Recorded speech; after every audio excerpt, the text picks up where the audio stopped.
BJP ಶಾಸಕ ಇರುವ ಕ್ಷೇತ್ರದ ಮಾಜಿ ಸಚಿವ ಶಾಸಕನಿಗೆ ಯತ್ನಾಳ್ ಹೊಗಳಿದ್ದಾರೆ. ಈಗ ನೀವು ಮಾಜಿ, ಮುಂದೆ ನೀವು ಹಾಲಿ ಅಂದಿದ್ದಾರೆ.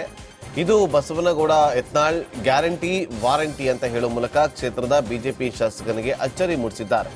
ವಕ್ಫ್ ಬೋರ್ಡ್ ಹೋರಾಟಕ್ಕೆ ಬೀದರ್ ದಕ್ಷಿಣ ಕ್ಷೇತ್ರದ ಶಾಸಕ ಡಾಕ್ಟರ್ ಶೈಲೇಂದ್ರ ಬೆಲ್ದಾಳೆ ಬಿಜೆಪಿ ರಾಜ್ಯಾಧ್ಯಕ್ಷ ಆಪ್ತರು ಗೈರಾಗಿದ್ದರು. ಅದೇ ಬೀದರ್ ದಕ್ಷಿಣ ಕ್ಷೇತ್ರದ ಮಾಜಿ ಶಾಸಕ ಬಂಡೆಪ್ಪ ಕಾಶೆಂಪುರ್ ಹೋರಾಟಕ್ಕೆ ಸಾಥ್ ನೀಡಿದರು. ಸಭೆಯಲ್ಲಿ ಮಾತನಾಡಿದ ಯತ್ನಾಳ್, ನಿಮ್ಮ ಕ್ಷೇತ್ರದಲ್ಲಿ ಈಗ ನೀವು ಮಾಜಿ ಆದ್ರಿ, ಮುಂದೆ ಹಾಲಿ ಶಾಸಕರಾಗೋದು ಗ್ಯಾರಂಟಿ, ಇದು ನನ್ನ ವಾರಂಟಿ ಅಂತ ಅಚ್ಚರಿ ಮೂಡಿಸಿದ್ದಾರೆ. ಸಹಕಾರ ಸಚಿವರಾಗಿ ಕೆಲಸ ಮಾಡಿದಂತ ಬೀದರ್ದ ಇವತ್ತು ಮಾಜಿ ಇರಬೇಕು, ಮತ್ತೆ ಅವ್ರಿಗೆ ಹಾಲಿ ಆಗೋದು ಗ್ಯಾರಂಟಿ, ಅದನ್ನ ನಾನು ವಾರಂಟಿ ಅಂತ ಕೊಡ್ತೀನಿ. ಬಂಡೆಪ್ಪ ಕಾಶೆಂಪುರ್ ಅವರೇ, ನಮ್ಮ ಆತ್ಮೀಯರು ಕುಮಾರ್ ಬಂಗಾರಪ್ಪನವರು, ನಾವು ಹೆಚ್ಚು ಕಡಿಮೆ ಒಮ್ಮೆ ವಿಧಾನಸೌಧಕ್ಕೆ ಹೋದಾವ. ಒಂದು 6 ತಿಂಗಳು ಅಟ್ಟೆ ಅವ್ರು ತಡ ಮಾಡಿ ಬಂದ್ರು. ಯಾಕಂದ್ರೆ ಬಂಗಾರಪ್ಪ ಸಾಹೇಬ್ರು ಲೋಕಸಭೆಗೆ ಆರಿಸಿದ್ರು, ಮತ್ ವಯಸ್ಸು ಅಟ್ಟೆ 2-3 ತಿಂಗಳು ಅಟ್ಟೆ ಫರ್ಕ್. ಅಟ್ಟ ನಾವು ಇಬ್ರು 61 ಗಿರಕಿದೀವಿ. ಬಟ್ ನಮ್ಮ ಕುಮಾರ್ ಬಂಗಾರಪ್ಪನವರೇ, ಹರಿಹರದ ಶಾಸಕರು, ನೇರ ದಿಟ್ಟ ನಿರಂತರ ಆದಂತ.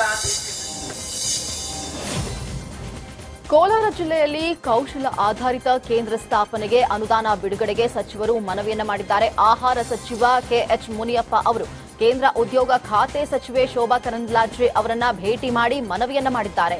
ಮೆಮಗಲ್ನಲ್ಲಿ ತಾಂತ್ರಿಕ ತರಬೇತಿ ಕೇಂದ್ರ ಮಂಜೂರಾಗಿದ್ದು ಅನುದಾನ ಬಿಡುಗಡೆಯಾಗದ ಕಾರಣದಿಂದಾಗಿ ಯೋಜನೆ ಆರಂಭವಾಗಿಲ್ಲ. ತರಬೇತಿ ಕೇಂದ್ರ ಮೂಲಕ ಸುಮಾರು 1,000 ಮಂದಿಗೆ ತರಬೇತಿ ನೀಡಬಹುದು. ಕೂಡಲೇ ಅನುದಾನ ಬಿಡುಗಡೆ ಮಾಡುವಂತೆ ಕೆಎಚ್ ಮುನಿಯಪ್ಪ ಮನವಿಯನ್ನ ಮಾಡಿದ್ರು. ಮುನಿಯಪ್ಪ ಮನವಿಗೆ ಸ್ಪಂದಿಸಿದ ಕೇಂದ್ರ ಸಚಿವರು ಶೀಘ್ರವೇ ಬಿಡುಗಡೆ ಮಾಡುವುದಾಗಿ ಭರವಸೆಯನ್ನ ನೀಡಿದರು. ಚಿಕ್ಕಬಳ್ಳಾಪುರದಲ್ಲಿ 75ನೇ ವರ್ಷದ ಸಂವಿಧಾನ ಸಮರ್ಪಣಾ ದಿನಾಚರಣೆಯನ್ನ ಆಚರಣೆ ಮಾಡಲಾಯಿತು. ಅಂಬೇಡ್ಕರ್ ಅವರ ಪಲ್ಲಕ್ಕಿಗಳ ಮೆರವಣಿಗೆಯನ್ನ ನಗರದ ಎಂಜಿ ರಸ್ತೆಯ ಜೈ ಭೀಮ್ ಹಾಸ್ಟೆಲ್ನಿಂದ ಒಕ್ಕಲಿಗರ ಕಲ್ಯಾಣ ಮಂಟಪದವರೆಗೆ ತಮಟೆ ವಾದ್ಯಗಳೊಂದಿಗೆ ಮಾಡಿದ್ರು. ಈ ಮೆರವಣಿಗೆಯಲ್ಲಿ ವೀರಗಾಸೆ, ಗಾರುಡಿಗೊಂಬೆ ಕುಣಿತ ನೋಡುಗರ ಆಕರ್ಷಣೀಯವಾಗಿತ್ತು. ಈ ವೇಳೆ ನೂರಾರು ದಲಿತ ಸಂಘಟನೆಗಳ ಕಾರ್ಯಕರ್ತರು ಭಾಗಿಯಾಗಿದ್ರು. ಈ ದಿನವನ್ನ ಸಂವಿಧಾನ ಸಮರ್ಪಣಾ ದಿನವಾಗಿ ಆಚರಣೆ ಮಾಡಲಾಗ್ತಾ ಇದೆ ಅಂತ ದಲಿತ ಸಂಘಟನೆಯ ಮುಖಂಡ ವೆಂಕಟರಮಣಪ್ಪ ತಿಳಿಸಿದ್ದಾರೆ. ಬೆಳಗಾವಿಯಲ್ಲಿ ಹದಗೆಟ್ಟ ರೋಡ್ ಹಂಪ್ಸ್ ದುರಸ್ತಿ ಮಾಡದ ಹಿನ್ನೆಲೆಯಲ್ಲಿ ಮಹಿಳೆಯರು ರಸ್ತೆ ದುರಸ್ತಿಗೊಳಿಸಿ ವಿನೂತನ ಪ್ರತಿಭಟನೆಯನ್ನು ನಡೆಸಿ ಆಕ್ರೋಶವನ್ನ ಹೊರಹಾಕಿದ್ರು. ಮಹಿಳಾ ಮಣಿಗಳು ಜಿಲ್ಲಾಧಿಕಾರಿ ಕಚೇರಿ ಮುಂದಿನ ರಸ್ತೆ ದುರಸ್ತಿಗೊಳಿಸಿದ್ರು. ಅಧಿಕಾರಿಗಳ ನಡೆಗೆ ಬೇಸತ್ತು ಕನ್ನಡಪರ ಮಹಿಳಾ ಹೋರಾಟಗಾರರಿಂದಲೇ ರಸ್ತೆ ದುರಸ್ತಿ ಕಾರ್ಯ ನಡೆಯಿತು. ಸ್ವತಃ ಹಣ ಹಾಕಿ ಕೈಯಲ್ಲಿ ಸಲಾಕೆ ಹಿಡಿದು ಮರಗಳು, ಸಿಮೆಂಟ್ ತಂದು ತಾವೇ ರಸ್ತೆಯನ್ನ ದುರಸ್ತಿ ಮಾಡಿದ್ರು.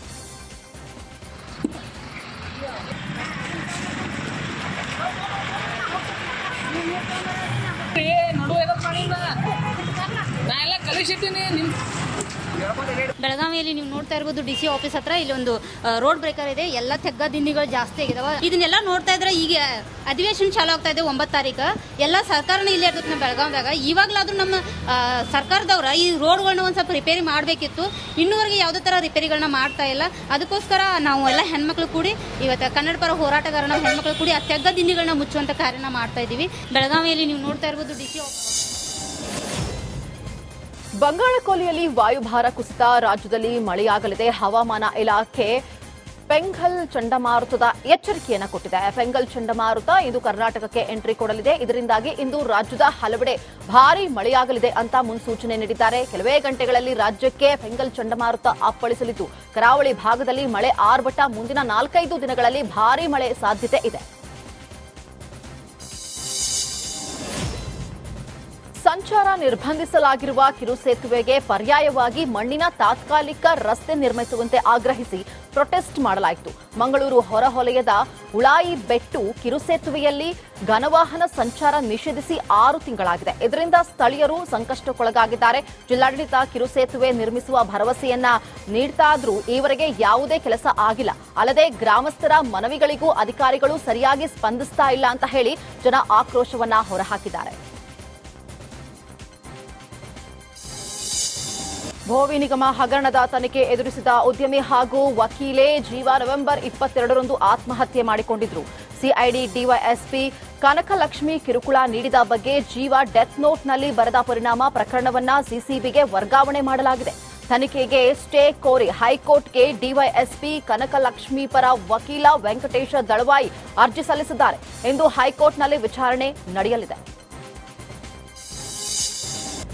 ಕತ್ತೆ ಹಾಲಿನ ಹೆಸರಲ್ಲಿ ಜೆನ್ನಿ ಮಿಲ್ಕ್ ಕಂಪನಿಯಿಂದ ರೈತರಿಗೆ ಕೋಟಿ ಹಣ ವಂಚನೆ ನಡೆದಿತ್ತು. ಈ ಪ್ರಕರಣ ಸಂಬಂಧ ವಿಜಯನಗರ ಹೊಸಪೇಟೆಯಲ್ಲಿಯೇ ಸಿಐಡಿ ಟೀಮ್ ಬಿಡಿಬಿಟ್ಟು ತನಿಖೆ ನಡೆಸ್ತಾ ಇದೆ. ಈ ಪ್ರಕರಣ ಬೆಳಕಿಗೆ ಬಂದ ನಂತರ ಹೊರ ಜಗತ್ತು ನೋಡದೆ ಕತ್ತೆಗಳು ಶೆಡ್ನಲ್ಲಿಯೇ ನರಕ ಯಾತನೆ ಅನುಭವಿಸಿವೆ. ಅಧಿಕಾರಿಗಳು ಶೆಡ್ಗೆ ಭೇಟಿ ನೀಡಿದ ವೇಳೆ ಕತ್ತೆಗಳ ಸ್ಥಿತಿ ಕಂಡು ಕತ್ತೆಗಳ ನಿರ್ವಹಣೆಗೆ ಮುಂದಾಗಿದ್ದಾರೆ. ಕತ್ತೆಗಳ ನಿರ್ವಹಣೆಗೆ 4 ಸ್ಥಳೀಯರನ್ನ ನೇಮಕ ಮಾಡಿ ತರಕಾರಿಗೆ ತಗುಲುವ ವೆಚ್ಚವನ್ನ ಸಿಐಡಿ ಅಧಿಕಾರಿಗಳೇ ಭರಿಸ್ತಾ ಇದ್ದಾರೆ. ಇನ್ನು ಕತ್ತೆಗಳ ಆರೋಗ್ಯ ತಪಾಸಣೆಗೆ ಪಶು ವೈದ್ಯಾಧಿಕಾರಿಗಳನ್ನ ಕೂಡ ನಿಯೋಜನೆ ಮಾಡಲಾಗಿದೆ. ಕಲಬುರಗಿ ಸೆಂಟ್ರಲ್ ಜೈಲಿನಲ್ಲಿ ಖೈದಿಗಳಿಗೆ ಪ್ರತಿಭಟನೆ ನಡೆದಿದೆ. ಜೈಲಿನಲ್ಲಿ ಏಕಾಏಕಿ ಎಲ್ಲವೂ ಬಂದ್ ಮಾಡಿದ್ದಕ್ಕೆ 70ಕ್ಕೂ ಹೆಚ್ಚು ಖೈದಿಗಳು ಪ್ರತಿಭಟನೆಯನ್ನ ನಡೆಸಿದ್ರು. ಜೈಲಿನಲ್ಲಿ ಸರಿಯಾದ ಊಟ ಕೊಡ್ತಾ ಇಲ್ಲ, ವ್ಯವಸ್ಥೆ ಸರಿ ಇಲ್ಲ ಅಂತ ಖೈದಿಗಳು ಧರಣಿಯನ್ನ ನಡೆಸ್ತಾ ಇದ್ದಾರೆ. ಜೈಲು ಅಧೀಕ್ಷಕಿ ಅನಿತಾ ಹಾಗೂ ಅವರ ಕಾರು ಚಾಲಕ ಶ್ರೀಕಾಂತ್ ವಿರುದ್ಧ ಆರೋಪ ಮಾಡಿ ಪ್ರತಿಭಟನೆಯನ್ನ ಮಾಡಿದ್ರು. ಇಂದು ಬಳ್ಳಾರಿಗೆ ಮುಖ್ಯಮಂತ್ರಿ ಸಿದ್ದರಾಮಯ್ಯ ಆಗಮಿಸಲಿದ್ದಾರೆ. ಬಳ್ಳಾರಿ ಆರೋಗ್ಯ ಮಾತೆ ಅಮೃತ ಸಂಭ್ರಮೋತ್ಸವ ಕಾರ್ಯಕ್ರಮದಲ್ಲಿ ಸಿಎಂ ಭಾಗಿಯಾಗಲಿದ್ದಾರೆ. ಈ ಕಾರ್ಯಕ್ರಮದಲ್ಲಿ ವಿವಿಧ ಸಚಿವರು ಸೇರಿದಂತೆ ಅನೇಕ ನಾಯಕರು ಭಾಗಿಯಾಗಲಿದ್ದಾರೆ. ಬಳಿಕ ಸಂಜೆ 6 ಗಂಟೆಗೆ ಸಿಎಂ ಬೆಂಗಳೂರಿಗೆ ತೆರಳಲಿದ್ದಾರೆ. DCM DK Shivakumar KC Venugopal ಭೇಟಿ ಮಾಡಿದ್ದಾರೆ. ದೆಹಲಿಯ ವೇಣುಗೋಪಾಲ್ ನಿವಾಸದಲ್ಲಿ ಕಾಂಗ್ರೆಸ್ ಪ್ರಧಾನ ಕಾರ್ಯದರ್ಶಿಯನ್ನ ಭೇಟಿಯಾಗಿದ್ದಾರೆ. ಉಪಚುನಾವಣೆ ಫಲಿತಾಂಶದ ಬಗ್ಗೆ, ಉಪಚುನಾವಣೆ ರಿಸಲ್ಟ್ ಬಗ್ಗೆ ವೇಣುಗೋಪಾಲ್ ಅವರಿಗೆ ಮಾಹಿತಿ ರವಾನಿಸಿದ್ದಾರೆ. ಕೃಷಿ ಸಚಿವ ಚಲುವರಾಯಸ್ವಾಮಿ ತವರು ಜಿಲ್ಲೆಯಲ್ಲಿ ಅನ್ನದಾತರಿಗೆ ಸಂಕಷ್ಟ ಶುರುವಾಗಿದೆ. ಸರ್ಕಾರದ ಎಡವಟ್ಟಿಗೆ ಮಂಡ್ಯ ಕಬ್ಬು ಬೆಳೆಗಾರರು ಕಂಗಾಲಾಗಿದ್ದಾರೆ. ಕಬ್ಬು ನುರಿಯುವ ಮುನ್ನವೇ ಸರ್ಕಾರಿ ಕಾರ್ಖಾನೆ ಬಂದಾಗಿದೆ. ಹೀಗಾಗಿ ಮೈ ಶುಗರ್ ಕಾರ್ಖಾನೆ ವ್ಯಾಪ್ತಿಯ ರೈತರಿಗೆ ಸಂಕಷ್ಟ ಒದಗಿದೆ. ಕಾರ್ಖಾನೆ ಈ ವರ್ಷದ ಕಬ್ಬು ನುರಿಯುವ ಕಾರ್ಯ ನಿಲ್ಲಿಸಿದೆ. ಸರ್ಕಾರದ ಈ ನಿರ್ಧಾರಕ್ಕೆ ಕಬ್ಬು ಬೆಳೆದ ರೈತರು ಕಂಗಾಲಾಗಿದ್ದಾರೆ. ಲಕ್ಷಾಂತರ ಟನ್ ಕಬ್ಬು ಜಮೀನಲ್ಲೇ ಉಳಿದಿದೆ. ಕೂಡಲೇ ಕಬ್ಬು ನುರಿಸಲು ಕ್ರಮ ಕೈಗೊಳ್ಳುವಂತೆ ರೈತರು ಆಗ್ರಹಿಸಿದ್ದಾರೆ. ಸಿದ್ದರಾಮಯ್ಯ ಸ್ವಾಭಿಮಾನಿ ಜನಾಂದೋಲನ ಸಮಾವೇಶದ ಪೋಸ್ಟರ್ನಲ್ಲಿ ಕೈ ನಾಯಕರ ಫೋಟೋಗೆ ಕೋಕ್ ನೀಡಿದ್ದಾರೆ. ಡಾಕ್ಟರ್ ಬಿಆರ್ ಅಂಬೇಡ್ಕರ್, ಮಹಾತ್ಮ ಗಾಂಧೀಜಿ, ದೇವರಾಜ್ ಅರಸ್ ಫೋಟೋಗಳಿಗೆ ಮಾತ್ರ ಅವಕಾಶ ಸಿಕ್ಕಿದೆ. ಡಿಸೆಂಬರ್ 5ರಂದು ಹಾಸನದಲ್ಲಿ ಸಿದ್ದರಾಮಯ್ಯ ಸ್ವಾಭಿಮಾನಿ ಜನಾಂದೋಲನ ಸಮಾವೇಶ ನಡೆಯಲಿದೆ. ಆದರೆ ಸಮಾವೇಶದ ಆಯೋಜಕರು ಎಐಸಿಸಿ ಅಧ್ಯಕ್ಷ ಮಲ್ಲಿಕಾರ್ಜುನ ಖರ್ಗೆ, ರಾಹುಲ್ ಗಾಂಧಿ, ಸೋನಿಯಾ ಗಾಂಧಿ ಸೇರಿದಂತೆ ಯಾರೊಬ್ಬರ ಫೋಟೋ ಬಳಸದೆ ಪೋಸ್ಟರ್ ಹಾಕಿದ್ದಾರೆ. ನಿನ್ನೆ ಮೈಸೂರಿನಲ್ಲಿ ಅಹಿಂದ ಸಮುದಾಯಗಳ ಪೂರ್ವಭಾವಿ ಸಭೆಯಲ್ಲಿ ಸಮಾವೇಶ ಪೋಸ್ಟರ್ ಬಿಡುಗಡೆ ಮಾಡಿದ್ದಾರೆ. ಇಂದು ಯಾದಗಿರಿಯಲ್ಲಿ ಬಸನಗೌಡ ಪಾಟೀಲ್ ಯತ್ನಾಳ್ ಟೀಮ್ನಿಂದ ವಕ್ಫ್ ವಿರುದ್ಧ ಜನಜಾಗೃತಿ ಹೋರಾಟ ನಡೆಯಲಿದೆ. ಬೀದರ್, ಕಲಬುರಗಿ ಬಳಿಕ ಯಾದಗಿರಿಯಲ್ಲಿ ಇಂದು ವಕ್ಫ್ ಜನಜಾಗೃತಿ ಹೋರಾಟ ನಡೆಸಲಿದ್ದಾರೆ. ದೋರನಹಳ್ಳಿ ಗ್ರಾಮದಲ್ಲಿ ಜನಜಾಗೃತಿ ಸಮಾವೇಶ ನಡೆಯಲಿದೆ. ದೋರನಹಳ್ಳಿ ಕೊಂಗಡಿ ಗ್ರಾಮದ ವಕ್ಫ್ಗೆ ವರ್ಗವಾಗಿರುವ ರೈತರೊಂದಿಗೆ ಸಮಾವೇಶ ನಡೆಸಿ ಜಾಗೃತಿಯನ್ನ ಮೂಡಿಸಲಿದ್ದಾರೆ. ಯತ್ನಾಳ್ ನೇತೃತ್ವದ ಹೋರಾಟಕ್ಕೆ ಜಿಲ್ಲಾ ಬಿಜೆಪಿ ನಾಯಕರು ಗೈರಾಗುವ ಸಾಧ್ಯತೆ ಇದೆ. ಬಸನಗೌಡ ಪಾಟೀಲ್ ಯತ್ನಾಳ್ಗೆ ಮಾಜಿ ಸಚಿವ ರಮೇಶ್ ಜಾರಕಿಹೊಳಿ, ಜೆಎಂ ಸಿದ್ದೇಶ್ವರ, ಬಿವಿ ನಾಯಕ್, ವಿಪಕ್ಷ ಉಪನಾಯಕ ಅರವಿಂದ ಲಿಂಬಾವಳಿ, ಕುಮಾರ್ ಬಂಗಾರಪ್ಪ ಸೇರಿ ರೈತ ಮುಖಂಡರು ಸಾಥ್ ನೀಡಲಿದ್ದಾರೆ. ಬೆಂಗಳೂರಿನ ಅರಕೆರೆ ಜನರು ಧೂಳಿನಿಂದ ಬೇಸತ್ತು ಹೋಗಿದ್ದಾರೆ. ಕಾಮಗಾರಿಯಿಂದ ರಸ್ತೆ ಸಂಪೂರ್ಣ ಹಾಳಾಗ್ತಾ ಇದೆ. ಧೂಳು ರಸ್ತೆಯಿಂದ ಮೇಲೇಳುತ್ತಾ ಇದ್ದು, ಹೀಗಾಗಿ ದಿನನಿತ್ಯ ಧೂಳಿನಿಂದ ಸಮಸ್ಯೆ ಆಗ್ತಾ ಇದೆ. ಸ್ಥಳೀಯರ ಆರೋಗ್ಯ ಹಾಳಾಗ್ತಾ ಇದೆ. ತಕ್ಷಣ ಕ್ರಮ ಕೈಗೊಳ್ಳಿ ಅಂತ ಸಿಎಂಗೆ ಟ್ಯಾಗ್ ಮಾಡಿದ್ದಾರೆ. ಸಮಸ್ಯೆ ಪರಿಹಾರ ಮಾಡುವಂತೆ ಆಗ್ರಹಿಸಿದ್ದಾರೆ. ನಿತ್ಯ ಮಾಸ್ಕ್ ಹಾಕೊಂಡೇ ಓಡಾಡುವಂತಾಗಿದೆ. ಸರ್ಕಾರ ಧೂಳು ಭಾಗ್ಯ ಕೊಟ್ಟಿದೆ ಅಂತ ಟೀಕಿಸ್ತಾ ಇದ್ದಾರೆ.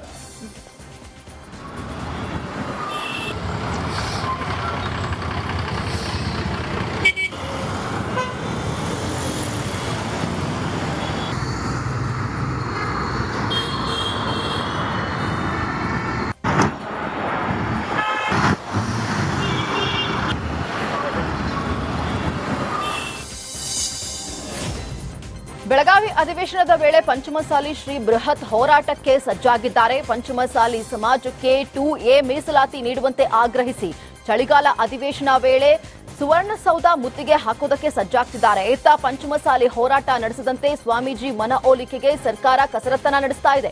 ಪಂಚಮಸಾಲಿ ಪೀಠದ ಜಗದ್ಗುರು ಬಸವ ಜಯ ಮೃತ್ಯುಂಜಯ ಶ್ರೀ ಮನವೊಲಿಕೆಗೆ ಕಸರತ್ತ ನಡೆಸಲಾಗ್ತಾ ಇದೆ. ಪಂಚಮಸಾಲಿ ಸಮಾಜದ ಸಚಿವರು ಕಾಂಗ್ರೆಸ್ ಶಾಸಕರ ಮೂಲಕ ಸ್ವಾಮೀಜಿ ಮನವೊಲಿಕೆಗೆ ಯತ್ನಿಸಲಾಗ್ತಾ ಇದೆ. ಇಬ್ಬರ ಮನವೊಲಿಕೆ ಯತ್ನ ವಿಫಲ ಬೆನ್ನಲ್ಲೇ ಈಗ ಶಾಸಕ ವಿಜಯಾನಂದ ಕಾಶಪ್ಪನವರಿಗೆ ಸಿಎಂ ಟಾಸ್ಕ್ ಅನ್ನು ನೀಡಿದ್ದಾರೆ.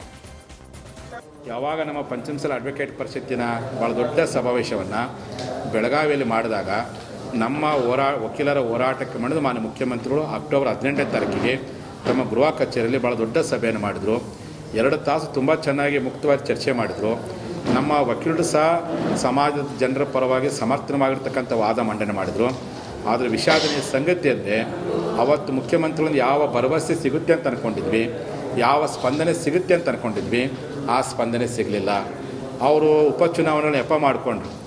ಶಿಗ್ಗಾಂವ್, ಸೊಂಡೂರು, ಚನ್ನಪಟ್ಟಣ ಉಪಚುನಾವಣೆಯ ನೆಪ ಮಾಡಿಕೊಂಡು ಇಲ್ಲ ನೀತಿ ಸಮಿತಿ ಐತಿ ನಾವು ಮಾಡಲಿಕ್ಕೆ ಬರಲ್ಲ ಅಂತ ನಾವು ಹೇಳಿದ ನೀತಿ ಸಮಿತಿ ನವೆಂಬರ್ 23ಕ್ಕೆ ಮುಗಿಯುತ್ತೆ. ಮುಗಿದ ಮೇಲೆ ನಿಮ್ಮ ಸಮಾಜದ ಮೀಸಲಾತಿ ವಿಚಾರದಲ್ಲಿ ನಾವು ನ್ಯಾಯವನ್ನು ಕೊಡ್ತೀವಿ ಅನ್ನುವಂಥ ಒಂದು ಪ್ರಯತ್ನವನ್ನು ಮಾಡಲಿಲ್ಲ. ನಮ್ಮ ಸಮಾಜದ ಶಾಸಕರುಗಳು ನಮ್ಮ ಸಮಾಜದ ವಕೀಲರು ಪರಿಪರಿಯಾಗಿ ಮನವಿ ಮಾಡಿಕೊಂಡ್ರು. ನೀವೊಂದು ಭರವಸೆ ಕೊಡ್ರಿ, ಇಷ್ಟು ದಿನದೊಳಗೆ ಮಾಡಿಕೊಡ್ತೀವಿ ಅನ್ನುವಂಥ ಒಂದು ಸ್ಪಷ್ಟ ಭರವಸೆ ತಾವು ಕೊಡ್ರಿ. ಯಾವಾಗ ನಮ್ಮ ಪಂಚಮಸಾಲಿ ಅಡ್ವೊಕೇಟ್ ಪಂಚಮಸಾಲಿ ಸಮಾಜದ 2A ಮೀಸಲಾತಿ ಹೋರಾಟಗಾರರ ನಡುವೆ ಒಡಕು ಮೂಡಿದೆ. ಪಂಚಮಸಾಲಿ ಸಮಾಜದ 2A ಮೀಸಲಾತಿ ಹೋರಾಟಕ್ಕೆ ಸಮಾಜದ ಮುಖಂಡರೇ ತಪ್ಪು ಮಾಹಿತಿ ನೀಡ್ತಾ ಇದ್ದಾರೆ. ಪಂಚಮಸಾಲಿ ಸಮಾಜದ ಶಾಸಕರು ಸಚಿವರ ವಿರುದ್ಧ ಕೂಡಲ ಸಂಗಮದ ಶ್ರೀಗಳು ಅಸಮಾಧಾನವನ್ನ ವ್ಯಕ್ತಪಡಿಸಿದ್ದಾರೆ. ಮತ್ತೊಂದೆಡೆ ಪಂಚಮಸಾಲಿ ಶ್ರೀಗಳನ್ನ ಹೊರಗಿಟ್ಟು ಪಂಚಮಸಾಲಿ ರಾಷ್ಟ್ರೀಯ ಕಾರ್ಯಕಾರಿಣಿ ಸಭೆ ನಡೆದಿದೆ. ಯಾವುದೇ ಕಾರಣಕ್ಕೂ ನಾನು ಶ್ರೀಗಳ ಹೋರಾಟಕ್ಕೆ ಬೆಂಬಲ ಕೊಡೋದಿಲ್ಲ ಅಂತ ವಿಜಯಾನಂದ ಕಾಶಪ್ಪನವರು ಹೇಳಿದ್ದಾರೆ. ಅತ್ತ ಯಾವುದೇ ಕಾರಣಕ್ಕೂ ಹೋರಾಟ ನಿಲ್ಲಿಸೋಲ್ಲ ಅಂತ ಸ್ವಾಮೀಜಿ ಪಟ್ಟು ಹಿಡಿದಿದ್ದಾರೆ. ಒಟ್ಟಿನಲ್ಲಿ ಇಬ್ಬರ ನಡುವಿನ ತಿಕ್ಕಾಟದಲ್ಲಿ ಪಂಚಮಸಾಲಿ 2A ಮೀಸಲಾತಿ ಹೋರಾಟಕ್ಕೆ ತೀವ್ರ ಹಿನ್ನಡೆಯಾಗುವ ಸಾಧ್ಯತೆ ಎದುರಾಗಿದೆ.